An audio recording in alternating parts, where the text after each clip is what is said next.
Hey everybody, this is Jason Campbell, and today I want to talk about getting your ideas approved at work. How does somebody seem to have all their ideas get approved and everything they think about that gets acted on immediately, yet you might find yourself being someone that's always sending some new ideas and nobody's listening to you or nobody's taking action on them. So what's going on?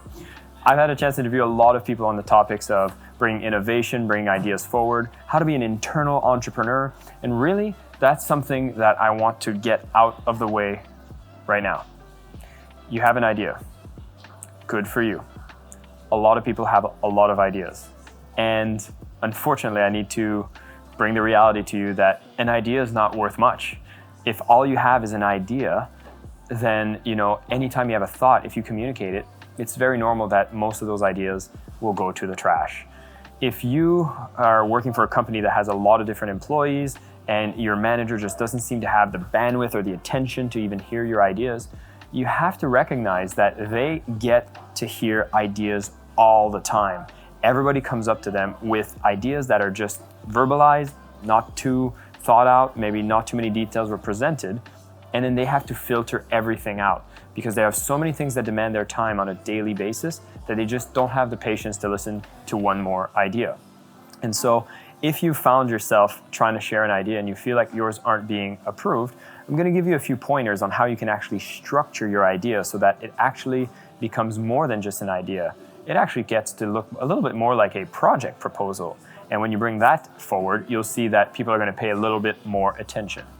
And so my first question to you actually is, why do you want to bring this idea forward in your workplace? See, if you're coming up with some ideas, I actually want to congratulate you because first thing is that you're looking to improve the productivity within your workplace, or you have a new product that you think that the market will need. There's a problem you want to solve.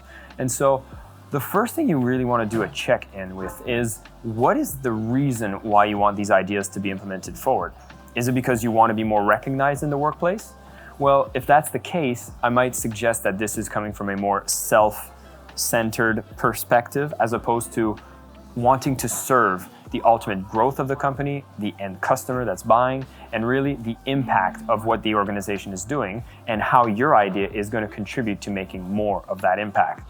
And so I had a chance to sit down with Kaihan Krippendorff. He wrote the book about how internal innovators can actually bring those innovations from within a company.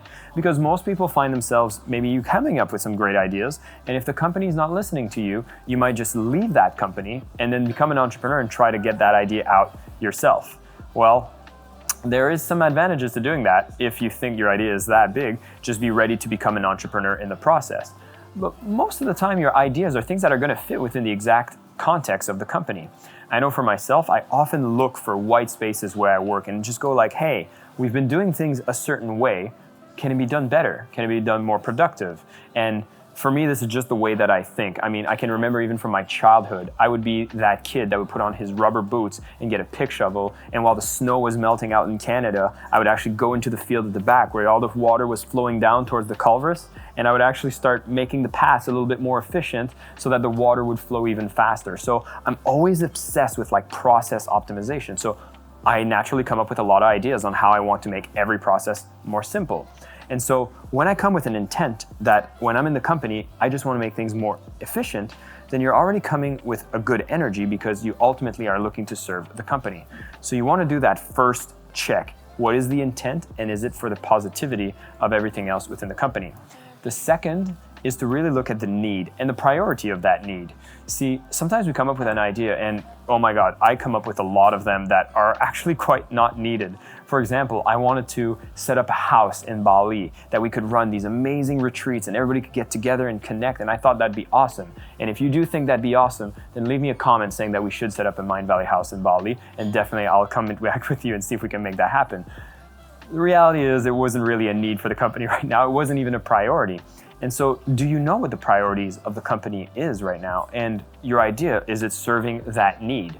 This is where, again, you're applying some of the concepts from 7 Habits of Highly Effective People. First, seek to understand before you want to be understood. When you pitch your idea and you're not getting that reception, have you taken the time to actually listen to the needs of the company and make sure that your idea actually aligns to those priorities? If that is check, then you want to move forward and see what are the types of value blockers that are in place that actually would stop your idea from going forward. A value blocker is realizing that your idea might actually affect another department. See, let's say you find a way to completely automate a process that there was a team that was actually responsible for that process before. Are their jobs threatened? Are they going to resist your idea? Are they going to object against it? I remember when I worked for the government before, I came up with an idea that actually simplified the process so much that a lot of jobs were going to be affected. And now the government said, well, we don't really want to do that. And so they actually blocked the idea. I'm hoping the organization you're working for is actually looking to bring innovations and more efficiency, so that should not be a value blocker. But what if your idea actually takes away a revenue stream? Let's say you've come up with an idea to get people to connect, yet one of the services that your company offers is a paid way for people to connect. That could be a value blocker. But that doesn't mean you stop your idea. That really means, how do you transform your idea and build it out to take into consideration anything that could be a value blocker, so you actually structure your idea to be a lot more powerful than just an idea. Again, every step of the way, you are adding more reason as to why your idea could be a good idea, and you're tweaking it to fit whatever the needs of the company is and taking care of those value blockers, right? Now, next thing is you want to act on your idea. So sometimes it's a question of, does the chicken come first or the egg comes first? And a lot of time a company will be looking for data to validate your idea, but there's no data. The only way your data will come is if your idea is going to be implemented, but it won't be implemented unless the data comes. So what do? Look for minimum viable products, MVPs. If you're a fan of lean startup, they speak a lot about that, but you can do that within the workplace as well. I mean, I'm doing this video series on YouTube because I actually think that I can give you guys a lot of value. I can make sure that you can learn these insights, and I'm doing it with minimal effort, making sure that you get the message, and I'm not disturbing many people within the office, although they're just working below me. I hope I'm not disturbing them too much, but still, I'm keeping things very simple so I can gather the data and make sure that it is a good idea. Your vision of your greatest idea might just start with something small that you can gather data right away. But it's important to take action, because you're the one who wants to push the idea forward. Take some necessary action. And if you see you can do something that minimizes the risk, this is what's most important. Maybe if it's something that affects customers, you can actually call customers and get conversations going with them to understand if your idea is something that will be well received, so you can bring that forward in your conversation as you present that idea. And so then you want to look at the team. What kind of team exists around you? The team, are they supportive of new ideas? Are you able to build a team together? And this is actually something that's really important to get opt-in for your ideas. See, at the beginning, I mentioned how some ideas really get to move forward quickly.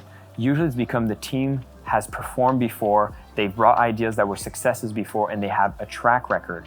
And so what you're going to want to do is bring the team on board with your idea and get their support.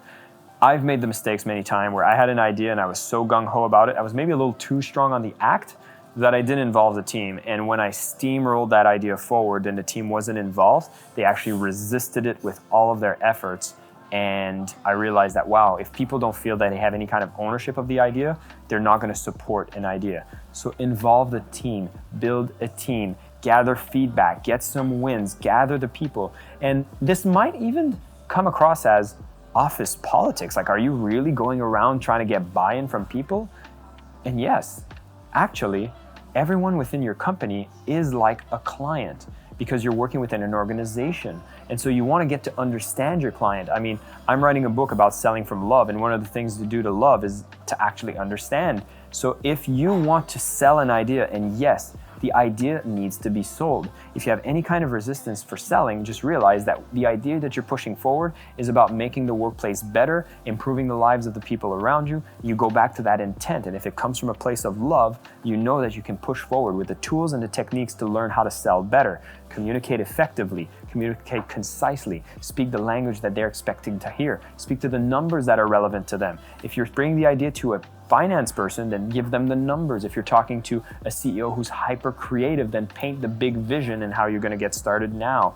But really build up that team, which also leads into the final element, which is the environment. Your workplace environment needs to be a place that actually is going to support you having a lot of different ideas move forward. Innovation needs to be part of the culture. And so make sure that you're in that right environment. And if it's not there, see ways that you can cultivate it. Maybe bring that as an idea to make your workplace be a place with a lot more innovation by accepting ideas and giving them this kind of framework on how to push them forward.